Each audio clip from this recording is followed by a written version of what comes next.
Everyone, welcome back to learn with Mansi. अब कुछ लोग का ये सवाल है कि क्या इस बार एग्जाम को स्किप कर दें। नाउ लेट्स सी कि क्या क्या रीजन हो सकते हैं लोगों के। उन्हें डर लग रहा है, उन्हें लग रहा है वो प्रिपेयर्ड नहीं है, 2 ही महीने हैं, 2 महीने में सारा सिलेबस कैसे होगा, अरे मैं तो जुडिशरी की तैयारी कर रहा हूँ, मेरे पास टाइम नहीं है, या मैं यूपीएससी की तैयारी कर रहा हूँ एक्सेट्रा। अब हम लॉजिकली सोचते हैं कि इस एग्जाम को क्यों दे सकते हैं। कोई अटेम्प्ट लिमिट नहीं है, तुम्हारा कोई नुकसान नहीं है अपियर होने में। क्वालिफाइंग एग्जाम है, ऐसा नहीं है कि तुम्हें 100 में 100 लाने हैं, कोई रैंक आने वाली है या उस रैंक के बेसिस पे तुम्हें कोई पोस्ट मिलने वाली है। It's not UPSC, it's not judiciary. Pass करना है एक पेपर, ठीक है, कोई नेगेटिव मार्किंग नहीं है, पूरा पेपर अटेम्प्ट करके आ सकते हो। कितनी बार तो आपके तुक्के ही बैठ जाते हैं सही। बेयर एक्ट अलाउड है। ओपन बुक एग्जाम पहले होता था जहां पे आपको अपने नोट्स तक ले जाने अलाउड थे। रूल चेंज हो गया, अब बेयर एक्ट अलाउड है विदाउट नोट्स एंड कमेंट्रीज। सोच लो, ये मैंने यहाँ बाद में लिखा है, अगर कल को बेयर एक्ट बना हो गया, अगले साल ये रूल अनाउंस कर दिया कि अब जो है बेयर एक्ट अलाउड नहीं है, तब तुम्हें बेटा एक्चुअली याद करना पड़ेगा बैठ के कि किस सेक्शन में क्या था। तब होगा असली प्रॉब्लम इस एग्जाम को देने में, क्योंकि तब आपको सॉलिड पढ़ाई करनी पड़ेगी। Why are you missing out on that chance. आए दिन रूल्स चेंज होते हैं एग्जाम्स के, आपको कुछ नहीं पता अगले साल क्या रूल होगा। क्यों रिस्क ले रहे हो, दे के खत्म करो, साइड कर दो। ठीक है, नेक्स्ट थॉट आता है कि 2 ही महीने, इतना टाइम नहीं है। अरे कुछ नहीं, तुम सिर्फ प्रीवियस ईयर क्वेश्चन करके चले जाओ देने, तब भी हो जाएगा। सीरियसली, अगर सिर्फ प्रीवियस ईयर क्वेश्चंस अच्छे से एनालाइज करके करके जाओगे, तब भी ये पेपर आराम से निकल सकता है। कोई बहुत इन डेप्थ, मैं बोल रही हूँ फिर से, ये कोई मेंस का एग्जाम नहीं है कि तुम्हें लॉन्ग आंसर्स लिखने हैं।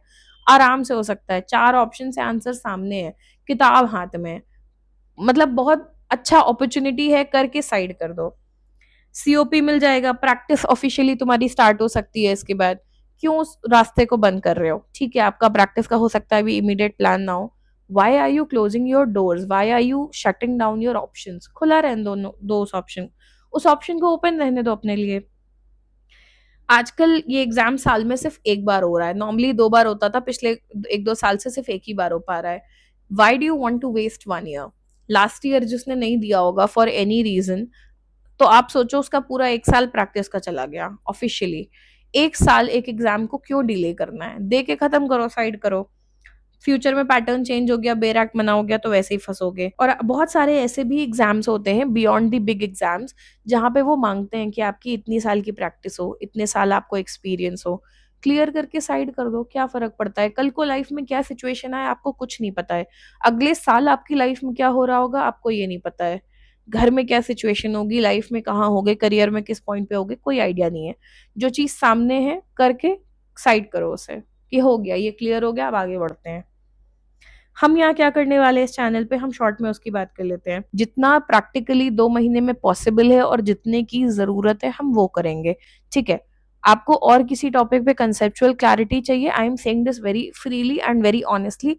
इतने सारे यूट्यूब चैनल्स हैं, इतने सारे लोगों का ऑलरेडी कंटेंट एग्जिस्ट करता है, आराम से जाके आप देख सकते हो।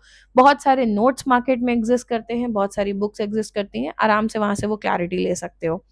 फिलहाल के लिए 2 महीने में हमारे लिए क्या जरूरी है, as I said, previous year question. हम ज्यादा हेक्टिक नहीं बनाएंगे, मुश्किल से आधे घंटे का, 40 मिनट्स का मैक्सिमम होगा ये स्लॉट। 20 क्वेश्चन डेली करेंगे बस, और कुछ नहीं। टॉपिक वाइज कवर करेंगे, 10 to 12 पेपर्स हम कवर करेंगे, 30 to 40 minutes every day. And this is the least you can do. कुछ नहीं भी पढ़ रहे हो, ड्राइव कर रहे हो, इधर उधर फोन पे सुन रहे हो, दिन भर फोन चलाते हो, आधा घंटा बहुत कम टाइम है। अपनी सेल्फ स्टडी देखो आपको भी करनी होगी।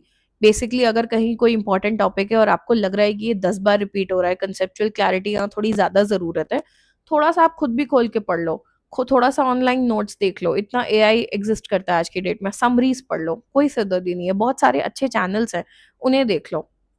हम यहाँ पे प्रीवियस ईयर क्वेश्चंस लगाएंगे और उन प्रीवियस ईयर क्वेश्चंस के थ्रू कंसेप्चुअल क्लैरिटी भी करते जाएंगे।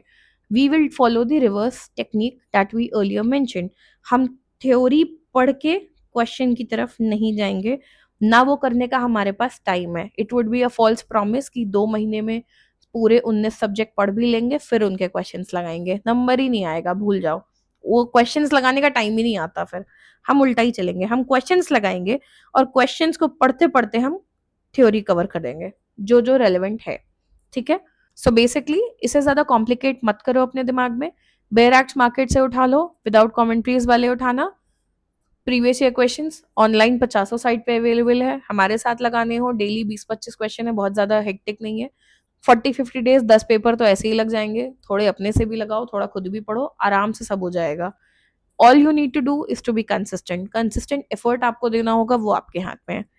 चैनल को सब्सक्राइब ज़रूर कर लेना ताकि आगे हम जो भी लेक्चर्स अपलोड करेंगे या जो भी प्रीवियस ईयर क्वेश्चन की सीरीज़ पे अपलोड करेंगे, वो आपको अपडेट मिल जाए, ठीक है? So stay tuned, keep watching, thank you.